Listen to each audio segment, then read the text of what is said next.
Good morning, Broncos. This is Mrs. Jones, your college and career coach with today's CCR announcements. Today, we're excited to host Iowa Wesleyan University at 11 o'clock and Kentucky State University at 1 o'clock. Remember, this is KSU's application month, so if you're interested in applying, join us for the visit to have your application fee waived. We will also host our Pre-Eds Education Opens Doors visit at 12 o'clock. So if you are participating in Education Opens Doors, please join us today. And if you're interested in learning more about how to plan your personal path to college and career readiness, please feel free to email me. We have some exciting events coming up as well. So for all of my students who are interested in medical careers, the University of Kentucky College of Medicine Summer Pipeline program application window is open. You can complete those applications until March 1st. March 1st is also the deadline for the Morehead State University Craft Academy. So get those applications in ASAP. Now today, the Fayette County CCR coaches will host a special Facebook Live scholarship deep dive presentation. So join me and the other district CCR coaches as we get you prepared for scholarships. And don't miss up on all of the amazing scholarship opportunities that you have as well in our Canvas college and career counseling courses. Have a great day, Broncos.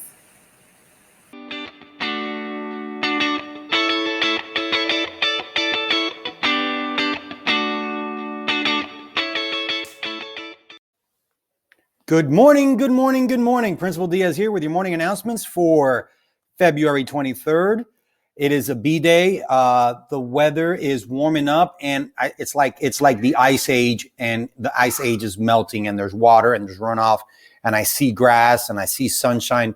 Oh, the end of February is a lot nicer than the beginning of February, so I'm no longer complaining about February. The Bears need to wake up from hibernation.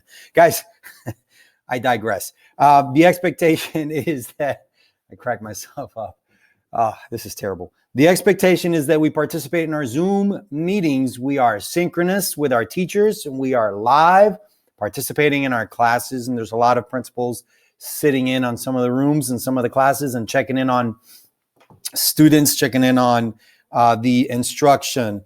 I want to make sure that you are being diligent, that you are code switching and using professional language when it is appropriate. Use your school email to communicate with your teachers, and turning in your assignments on time. That is essential. It's guys, it's not rocket science. We've done a lot of analysis, and we've studied this phenomenon, this virtual learning, really, really hard, and looked at it from multiple angles. The students that are going to class and participating are doing just fine.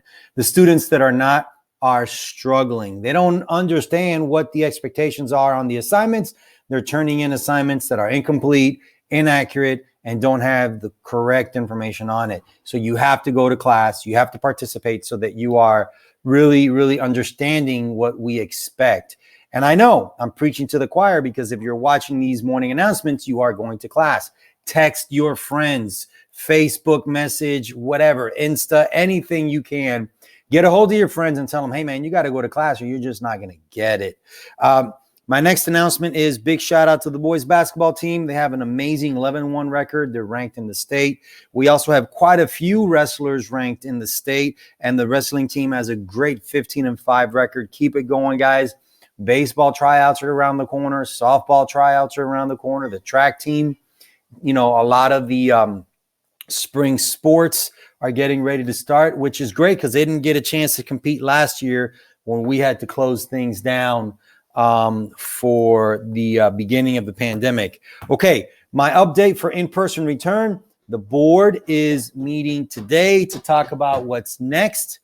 And I do want to give you a heads up that we are, no thank you, baby, that we are implementing our metal detectors once we get back to in-person school, that we are doing temperature checks, and that we do have a sick room. So if you pop a temperature that is above the threshold, then we will escort you to a sick room and have your parents come pick you up. We are not allowed by Fayette County policy to take students that have a temperature in the building. So we'll have a way for you to go in around and a special entrance that you can wait for your ride in the event that you pop a temperature. So we'll have a temperature scanning machine.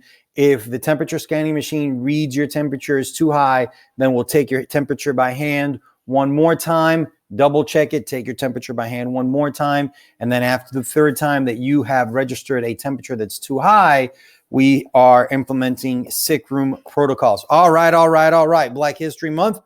I have, according to the Toledo Library.org, that's Toledo, Ohio, their library, the 10 most influential songs in Black history.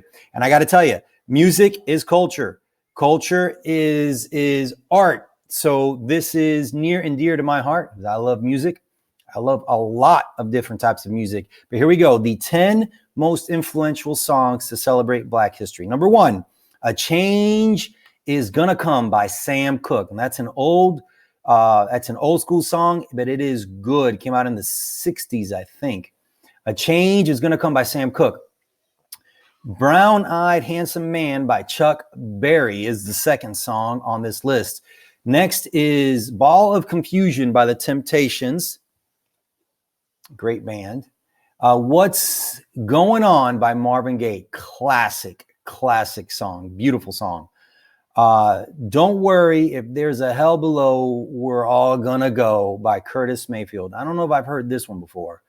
Dancing in the Streets by Martha and the Vandals. Dancing in the Street by Martha and the Vandals made the list according to the Toledo Library.org.